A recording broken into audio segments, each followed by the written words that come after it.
Hello, I'm Dave Sharpe, an award-winning Master of Ceremonies, BBC broadcaster and speaker coach. And Julie and Beth and the team at the Midlands Business Network have asked me to share my 7 simple steps so that you can become a speaking success, whether that's online, like I'm talking to you now, on air, I don't know, maybe you're going on television or on the radio for an interview or on stage. And let's face it, we'd all like to get back in the room sometime soon at a live event. So how could I refuse Julie and Beth's request? Here are my 7 simple steps to speaking success. Now, I've made 1 or 2 notes and a few pointers to guide you in the right direction. So let's start with step number 1, which I've got here, and it is take control.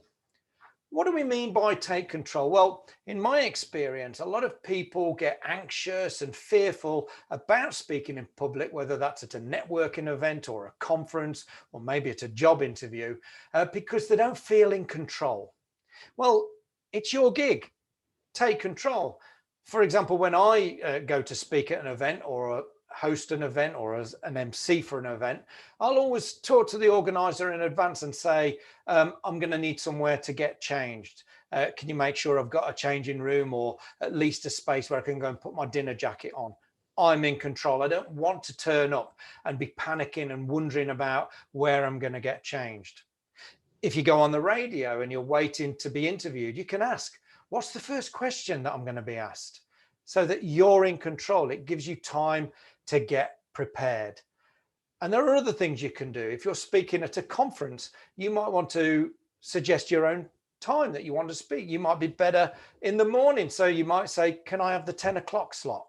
And if they say no, just say, well, what other slots are available? And if there is one that you're happy with, say, yeah, I'd really like then the 11 o'clock slot if I can't do the 10 o'clock, but I'd really like to avoid the one straight after lunch. Is that okay? And 9 times out of 10, the organizers will say, yeah, no problem. We'll rearrange the program so that you can go up first. You're in control. And that leads me nicely on to step 2, which is this. Be prepared. I mentioned fear and anxiety, and there's a name for the fear of public speaking, and it's called glossophobia. It's so common. Most people get nervous and a little bit apprehensive, and it's normally because they worry that they're going to mess it up or that the audience isn't going to like them and things like that. Well, the best way to overcome those nerves is to be prepared. You know what they say. If you fail to prepare, you prepare to fail. So get prepared. Do things like research your audience. What is it that they're going to want to hear from you? Who are they? Where are they from? You might want to think about the equipment. So we're online today. I've got a little microphone on. I tested it before we went live. I made sure that the batteries are charged. I've sorted all my lighting out. I've made sure my camera's in the right position. I've thought about what I'm going to wear. I've tested it beforehand. I am prepared. And the other thing that you might want to do, because things do go wrong, we can't escape that. And nobody likes to watch a car crash unfold in front of them. So have a plan B. What am I going to do if this happens? So for example, if I'm at a live event, I talk to the organizers or the AV crew and I say, okay, guys, what's going to happen if, I don't know, my microphone goes dead? And it does happen. What people don't want is for me to panic and to melt down. They just want to know that it's all in control. So if I've organized that beforehand, don't worry, Dave, we'll make sure another microphone reaches you straight away. So I know that not only am I in control, that I'm well prepared. And it has happened to me. I've had an audience waiting because the microphone hasn't come on, and I've just waited, I've smiled, I've laughed, and there the microphone comes. I'm prepared. Hello, ladies and gentlemen. Sorry about that little mishap, but we're here now. Let's crack on. No one died. No one panicked. It's all okay. Have a plan B. Which takes me on to step number 3. It's all about your content. A lot of people say to me, well, I've been asked to make a presentation, Dave, but I'm not really confident. I'm not really sure what to say. I don't know what my content should be. Well, of course, really should be based around your audience. You need to have done your research, you're prepared, you've worked out who they are. So think about what they're going to want to hear based on what your message and what your agenda is. You can shape it around that. And then they'll say to me, well, how am I going to remember what I've got to say? Well, let's face it, nobody likes people reading from a boring script. They want you to be authentic and natural. And there is a way that you can remember what you've got to say using what I call the rule of three. So what is the rule of three? Well, it's scientifically proven that people remember things in threes. So for example, if you're structuring your speech, it'll be beginning, middle, and end. In history, people have said things like, I came, I saw, I conquered. In politics, Tony Blair said, education, education, education. It was the way that he got his message across. And in marketing, there have been things like work, rest, and play, snap, crackle, pop. That's Mars bar and Rice Krispies. So for you to remember things, structure your content with a beginning, a middle, and an end. And maybe even think about having three things in each of those sections. So in the beginning section, you might think, what are my three things? I'm going to tell them who I am. They'll know where I'm from, and I'll outline what I'm going to be talking about. So there's your three things. So you can remember them. So you know, as soon as you've said your name, that there's two left. And as soon as you've mentioned where you're from, there's one thing left. And as soon as you've outlined what your talk's about, there's your three things. You know, you're now on to section 2 of the 3, which is the middle. And in that middle section, it's always a good idea to share stories. Stories are the glue that hold your whole presentation together, especially if you've got points to make. Make a point and then share a little story about it to bring it to life, to add some color, to give it some relevance and some meaning. So tell a story, then make a point. So that's a little story about that. Why am I telling you this? Well, the reason I'm telling you this is the point I want to make is, so share a story, make a point, share a story, all bearing in mind what your message is. You must always be thinking about what your message is. Points, stories, message. So you've got your rule of 3 so that you can hang your content together. You've got a way of bringing it to life through stories and points, and making them relevant. So what else can you do? Well, you could litter your content with some what I call buzzwords, words that just make people sit up and listen. Things like powerful, that's a great word. Free, that makes people listen as well. Just things that are dynamic, that prick people's attention. And you might want to use some what I call hypnotic phrases as well. The best one is, let me tell you a story. Everybody leans forward when you say that. Or if you use a phrase like, I'll never forget the day. It was raining. It was 9:10. And the reason I remember that is, and straight away you're telling a story, but you're illustrating it with a nice little hypnotic line. You'll never believe what happened next. Is another brilliant way of just getting people to listen. Buzzwords, hypnotic phrases, litter them in. Don't make it corny and cheesy, but just put a few in that just make people sit up and listen. Which takes me on to the next point, which is all about your delivery. So you've got your content. How are you going to deliver it? Well, you've already noticed I'm using some props. I've not got a PowerPoint or a slide deck, which is okay, and we talk about those in a minute. I've decided just to print some papers off and hold them up. It'll have a little impact as well. So think about whether you're going to use some props and some visuals, and if you're going to use PowerPoint, don't litter it with loads and loads of content. Maybe just a picture. It'll help you remember your content. It'll bring everything to life. I remember Al Gore was talking about climate control and saving the planet and that sort of thing. And instead of putting all of the facts and figures, which he sort of illustrated later on in his first PowerPoint slide, he used a picture of a polar bear floating on a piece of ice. It was so powerful. He said everything he wanted to say without all of those busy bullet points. So think about using props and maybe pictures.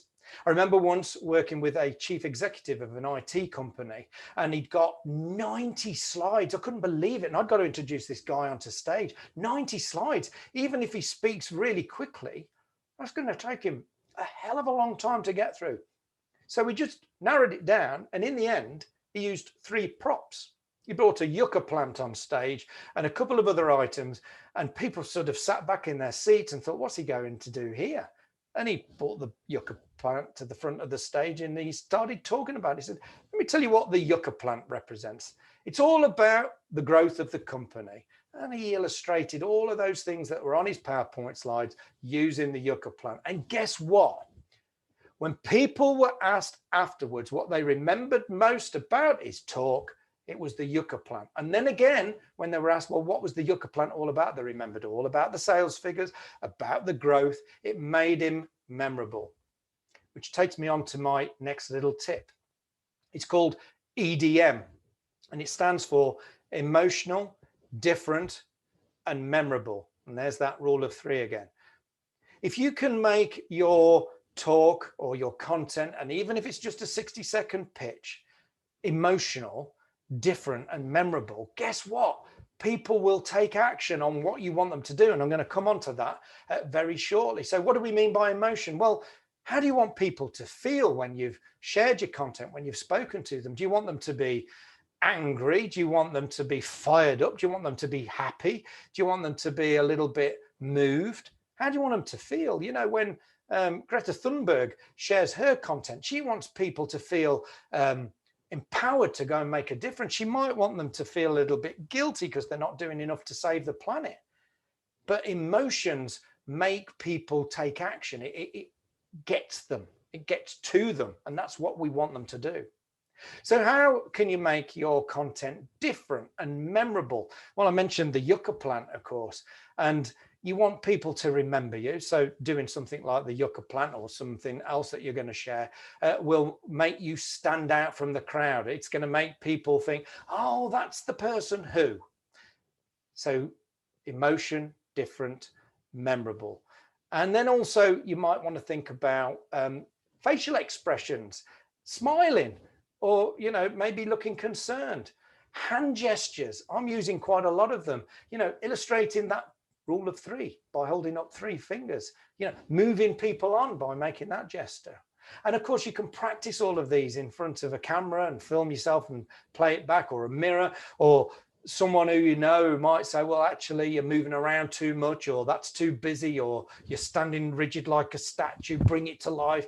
Bring some of your personality to what you're saying. So that's delivery. And it takes some practice, but you'll always get better the more you practice. So the next step is your moi. Moi.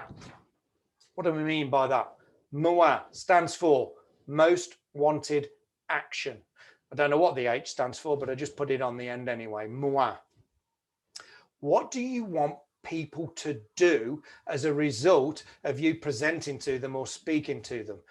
Otherwise, it's just a speech for the speech's sake, or a talk for the talk's sake, or a presentation for the presentation's sake. What do you want people to do? What is your most wanted action? Moi.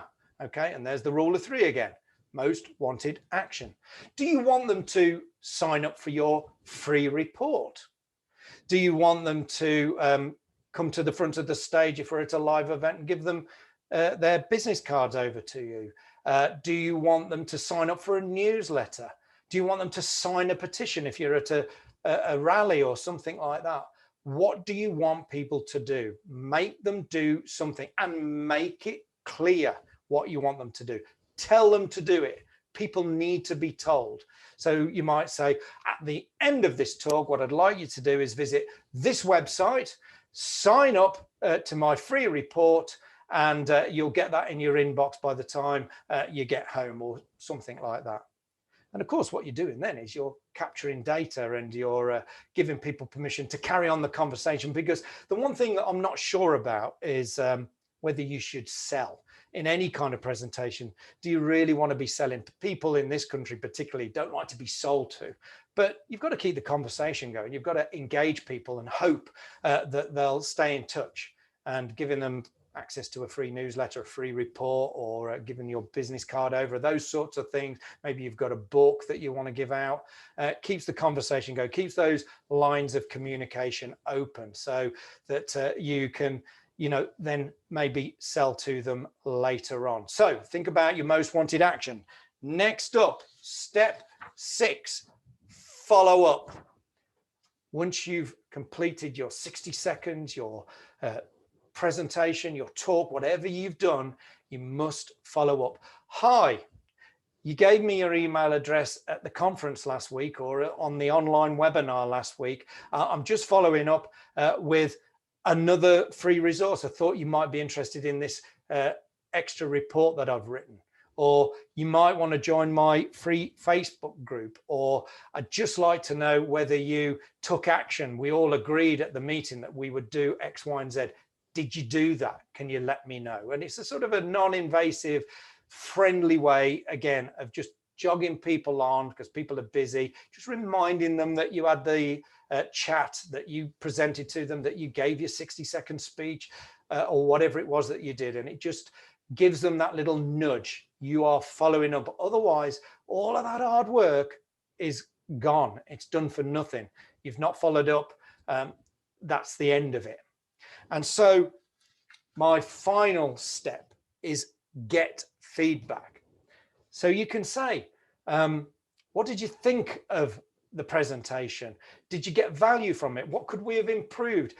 Are you doing something different as a result? You might even want to give yourself feedback. So perhaps if you've been on the radio, get a recording or listen on catch up and think, okay, I didn't include my call to action. What an opportunity missed. I was being interviewed and I didn't use my call to action. I didn't tell people what to do next. But at least we're all learning.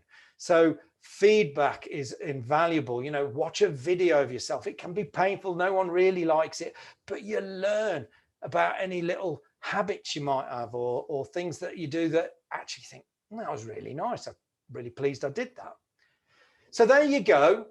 7 steps to speaking success. There are lots and lots of tips that I can share with you. And I'm going to do that exclusively now by launching for the very first time my new Facebook group. It's free to join. It's called Shine in the Spotlight, because after all, if we are going to present and speak in public or on the radio, or if you're lucky enough to be interviewed for TV, you don't just want to be ordinary or okay. You want to shine in the spotlight. Take your moment and shine. So that's the name of the Facebook group. And in there, you'll find me and many others. And I'll be sharing plenty more tips, and people can ask questions of not just me, but others. There'll be guests in there that will share their experiences and expertise. I'll be sharing some of those buzzwords that I mentioned. I'll share some of the things that you definitely should say when you do a talk, those hypnotic phrases. And you know what? I'll share some of the things that you definitely shouldn't say, like, oh, I'm going to be boring, so I'll try and get through this as quick as I can because I know you all want to go to lunch. Don't do it. I'll be sharing some of those as well. We've seen it, and it's horrible, isn't it? I mean, as a master of ceremonies, I've had the opportunity to share the stage with some of the world's best speakers and also some of the world's worst.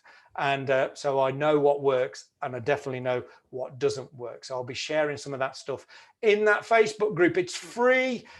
We can have a lot of fun in there. We can carry on this conversation because my seminar is about to end. So what to do next? Go onto Facebook, go to Shine in the Spotlight. I've got that registered. So it's / Shine in the Spotlight, or just type it into the search and it'll come up. Ask to join. Chances are I'll accept you. Of course I will. And we'll carry on from there. If you're not on Facebook, then you can email me, dave@davesharpe.co.uk. That's dave@davesharpe.co.uk.